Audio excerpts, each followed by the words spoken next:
السلام عليكم ورحمة الله وبركاته. معاكم أسماء يوسف. وصفتنا النهاردة خاصة بالناس اللي هم عندهم السعال أو الكحة. وطبعا زي ما احنا عارفين إن الكحة شيء مؤذي جدا بالنسبة لناس كتيرة اللي هم عندهم التهاب رئوي زيي، أو الناس اللي عندها كورونا، أو الناس اللي عندها برد شديد، أو الكلام ده كله. طبعا الكحة زي ما هي طبعا شعور مؤذي بالنسبة للإنسان، فهي حتى كمان بتعطل اللي هو ان هو يقوم بالاعمال الطبيعيه بتاعته اليوميه، وبتخلي الجسم مهمد، وبتخليه ما يعرفش يقوم بالاعمال اليوميه اللي هو المفروض يعملها. فعشان كده انا جربت وصفه، اتمنى باذن الله ان هي تفيدكم انتوا كمان. الوصفه طبعا ليها مفعول السحر، لانها بتقضي على الكحه تماما من تاني يوم. اتمنى انتوا كمان تجربوها، لان الوصفه ديت بجد بجد ضيعت عندي الكحه في خلال يومين بس، راحت الكحه تماما. والدليل قدامكم ان انا بكلمكم من غير ما كحه خالص اهوت. بسم الله ما شاء الله، الحمد لله. انا عندي طبعا التهاب رئوي جالي بعد كورونا، اثرت على الرئه عندي، فاستخدمت الوصفه ديت. وزي ما قلت لكم ليها مفعول السحر. فطبعا اتمنى انتوا كمان تجربوها، ويا ريت تشيروها مع اي حد عنده الكحه. الوصفه طبعا فيها الجنزبيل، طبعا مفيد وهو مضاد حيوي، وفيها الليمون برضو وهو فيتامين سي، وفيها العسل النحل الطبيعي اللي هو اصلا مذكور في القرآن ان هو ليه شفاء وشفاء للناس. فعلشان كده حبيت ان انا اخلط المكونات دي كلها مع بعض، واخدهم على معدة فارغة. وطبعا الشعور اللي انا حسيته بعد ما استخدمت الوصفة ديت، لقيتها ان هي بجد قضت على الكحة من اول يوم.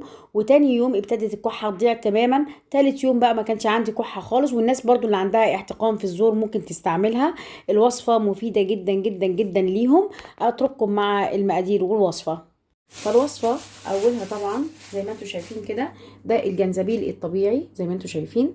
أنا كل يوم باخد قطعة زي ما انتوا شايفين كده اهوت اهي. ادي القطعة اهي، قطعة زي دي. مفيش داعي اصلا ان انت تغسلي الجنزبيل، لان انت اصلا قطعت القشرة الخارجية اللي فيه، وبعد كده بتحاولي تقشريه بالشكل دوت اهو زي ما انتوا شايفين. والله الوصفة دي غير طبيعية اهوت.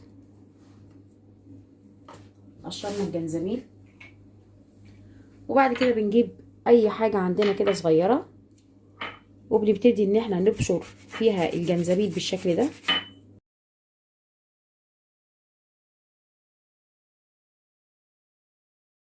طبعا بعد ما بشرنا الجنزبيل زي بالشكل اللي انتوا شايفينه دوت،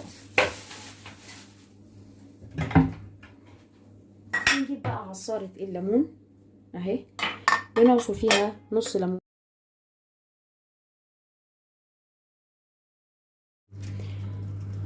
بالشكل اللي انتوا شايفينه ده. وطبعا ما انا بغليش الجنزبيل ولا اي حاجة، انا باكله كده على غيار الريق. بيعمل نتيجة غير طبيعية ومفيدة جدا جدا. طبعا انا ما برميهوش، اللي هي قشرة الليمون ما برميهاش، بحطها في غسالة الاطباق، بتدي ريحة حلوة. واول ما طبعا بتدبل برميها.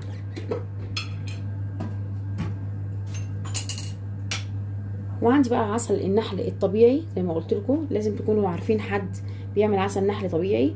هنا بقى بحط طبعا الليمون على الجنزبيل بالشكل ده.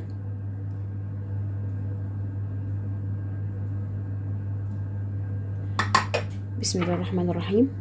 بحط بقى ايه، معلقه العسل النحل الطبيعي. وطبعا العسل النحل لما تيجوا تستعملوه ما تستعملوش اي حاجه ستانلس ستيل او معدن، لازم تستعملوا معلقه خشب. الكلام دوت طبعا معروف لبعض الناس، مش الناس كلها عارفاه، لان طبعا المعالق الستانلس وكده بتاثر على العسل وقيمته الغذائيه طبعا.